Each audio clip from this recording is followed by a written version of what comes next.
Hey everybody, welcome to my YouTube channel. I'm Dr. Angel Storm. Thank you so much for tuning in today. Today I'm going to be covering a topic that I am asked often, which is if I convince the narcissist to go to therapy with me or by themselves, will this impact them? Will this change how they treat me? Will this change their behavior? Will it help them remember how things were at the start of the relationship, or will it bring the person who they are during the love bombing phase back to the surface, and can they be that way all of the time? If you're going to go into therapy, it's really important to have realistic goals of what you would like to have happen during the therapy, but for yourself. You can't say, we're going to go to therapy and this person is going to change, especially if that isn't that person's goals. So whether you're dealing with a narcissist or not, anytime that you enter into a joint venture, whether it's therapy or a business or a relationship of any kind, you must be in agreement.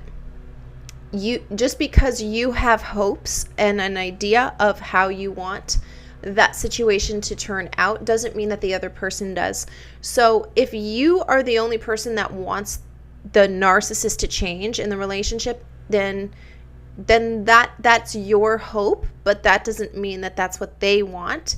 And in fact, they have their own set of goals. They have their own set of things that they want to have happen. And it's important that you keep that in mind when you're thinking about therapy. I'm going to come back to this point in just a second because there's more to this that I want to uncover. But first, let's talk about the setup of therapy. First of all, you're going to want to have somebody who understands narcissism.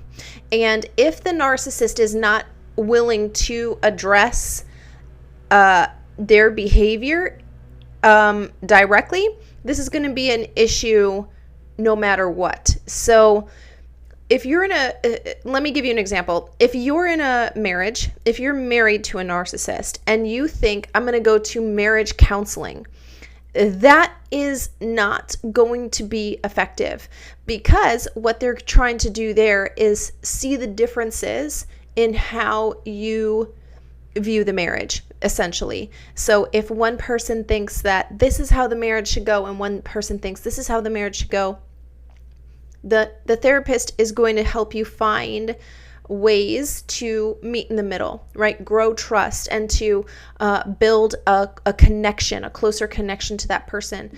The therapist is not going to be focusing on or even looking for personality disorders or personality traits that are toxic to any type of relationship, but especially a marriage, for example. So knowing the right type of therapist is going to be key to therapy at all in any situation. Picking the right person. And if you think that the therapist should just figure it out, the therapist should just know all of these things, therapists don't work that way. First of all, there's a lot of different types of therapists. You can be a social worker and be licensed to do therapy. You can be a psychologist and do therapy, but each one of these people are going to have their own specialty, their own specialization. So if I've spent my whole schooling only studying a certain way, a certain method, a certain type of people that I want to be helping, then I may be vaguely aware of some kind of thing that's outside of my specialty, but it isn't my specialty, and therefore I'm always looking at things through the lens of my specialty. Compound this over not just my schooling, but now my practice. The entire time that I've been working, I've always been, doing my practice among these types of people or for this specific group or with these specific methods and techniques. I'm not only not now aware of other things, I'm not bringing into those things, but I'm very specifically structuring my techniques, my practice around the skills that I'm developing for these specific people. So I'm getting more and more and more knowledge and information and getting better at these things, but it's driving me further away from these things. And so it's important that you choose a therapist is my point here, that is equipped to actually deal with the underlying issue. This is the same thing as saying, as wanting to see a coach for something, a life coach, a health coach, a financial coach, whatever have you, but not being willing to address the underlying issue that got you there. You might want to be saying like, here's my goal. My goal is that I'm happier, but you're not willing to address the issues that make you unhappy. Or if you're not willing to change the behaviors that are making you broke, but you're still trying to see a financial coach, you're not going to fix the root cause of why you're in the situation that you're in. So just simply seeing a marriage therapist, in my point of this whole thing is that it isn't sufficient. You need somebody who deals with personality disorders, and specifically cluster B personality disorders. I've mentioned this before on my channel, but just to clarify, the reason is because cluster B personality disorders go together, meaning if somebody has narcissistic personality disorder, like they are diagnosable with that, they will have another personality disorder. It's going to go with something else. This is the reason why it's called a cluster. They aren't found individually. And they're also, narcissism is a scale. And so there's going to be maybe a little bit of narcissism present, but there's a lot of antisocial personality disorder present, or a lot of bipolar disorder present. So you need to have somebody who's aware of personality disorders, and specifically cluster B personality disorders, and who has been working with this type of person throughout their career. This is a very specialized field, and if you don't find somebody who knows about how these people work, it can be easy for the narcissist to do what they normally do in a situation, which is manipulate and control the environment, manipulate the therapist and control the environment of the setting. This is why a lot of people get frustrated when they go to marriage counseling, because the therapist is going to look at two parties and find ways that they can move towards each other to make a connection. They aren't trained to say this person is a manipulator, this person is a con artist, this person is abusive emotionally, this person is doing. They might be able to see, okay, these things are present, but they won't be able to specify this is why this is happening, or this is actually the root cause of why there's turmoil in the marriage. So it's important that you do choose somebody who can help you with this. If not, a lot of people will find that they go to therapy and they leave even more frustrated. The other thing to consider is that therapists are people like everybody else, meaning they have had their own experiences that have brought them to be a therapist, right? And if they haven't healed themselves, there can be, that's a wound that is easily manipulated, unfortunately. This is often how the narcissist ended up in your life. There was an opening, there was a need, there was an unmet desire that you had, and the narcissist knew it, and they said all of the right things and did all of the right things to fill that specific hole in your life. And the narcissist will know how to do this with a therapist as well. This can involve speaking the therapist language, or having very similar stories to what the therapist experienced, and things like this. So it's easy for the narcissist to sway that person. This is also true, by the way, if you're in family court situations. The reason why third parties are often not aware of the manipulation that's actually occurring. So the guardian ad litem, or the parenting coordinator, or parenting counselor is manipulated by the narcissist. And that's because they aren't aware of what narcissism is. They aren't aware of how it looks. They aren't aware of the extreme charm that the narcissist can be using. When you think of a narcissist, you think of somebody who's very aggressive, who's very abrupt, and you don't want to be around them. But that's not the most effective type of narcissism. And usually when you're in a prolonged or protracted court case, it's because one of the parties is a narcissist. And there isn't large scale training for this, and court systems are still catching up. So I just throw that in there to say this isn't just for therapists. You need to try to find people in your court case, if you're in court with a narcissist, who are trained in understanding and spotting narcissistic abuse.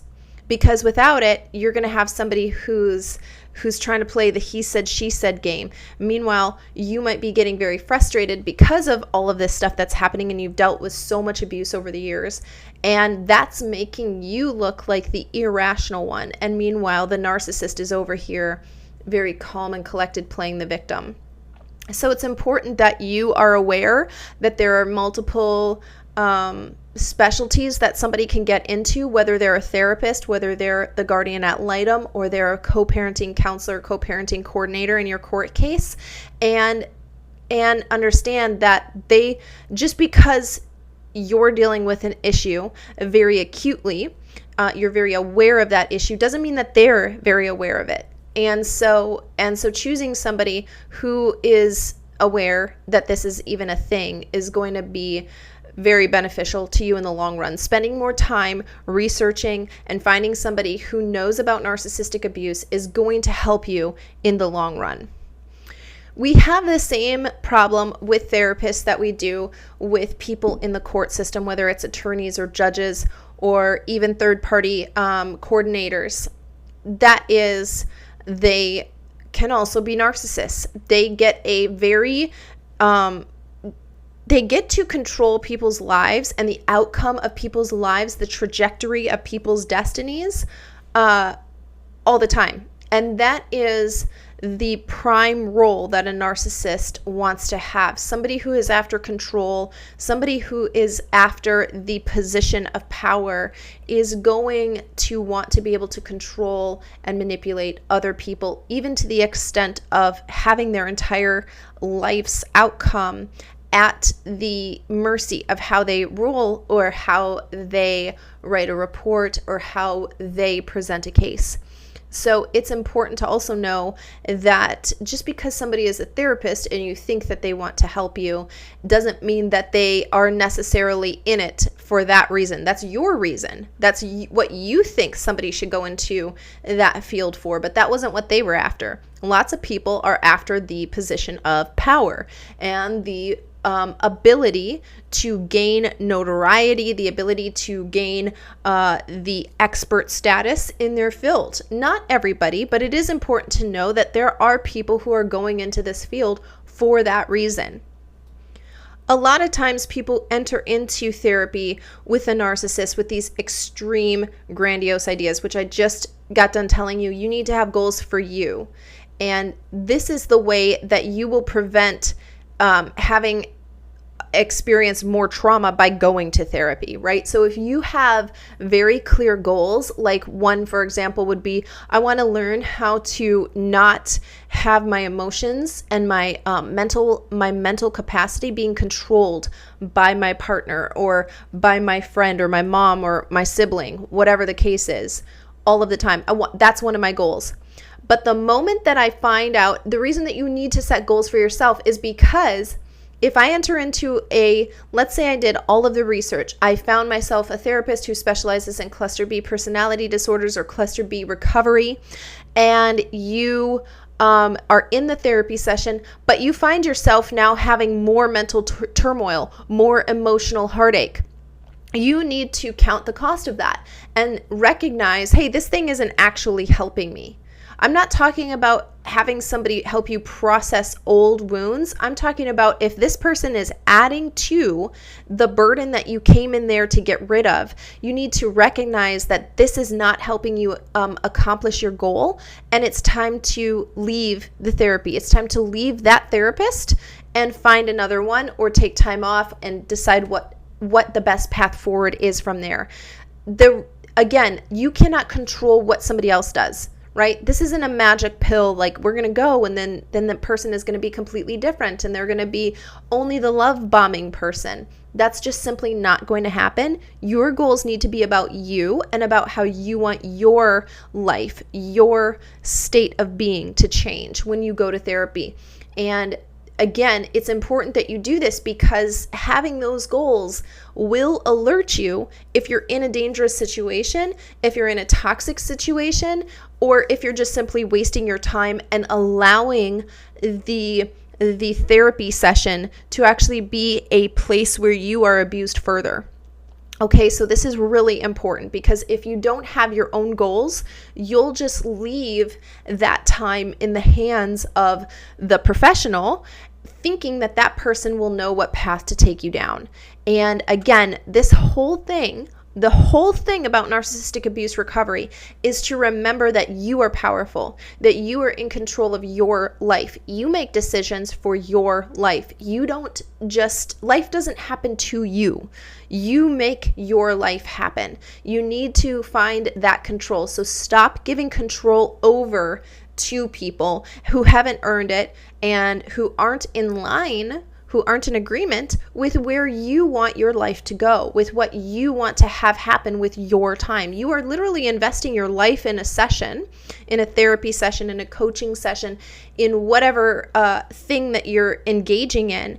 Make sure that it's worth the return. Make sure you're getting something out of that investment. You are literally investing your life that you cannot get back. You can't get that time back. And so it's important, again, that this is the number one most important thing, is that you learn how to be back in control over your life.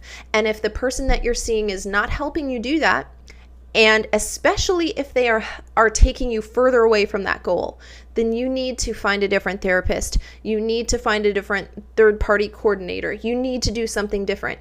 Things aren't just going to change, I've said this before, just because you want them to change. Well, this isn't right and they should know that, and this isn't right and they should do something different. You do something different. This is about you. This is about your life. This is about how you want your future to not look like your past.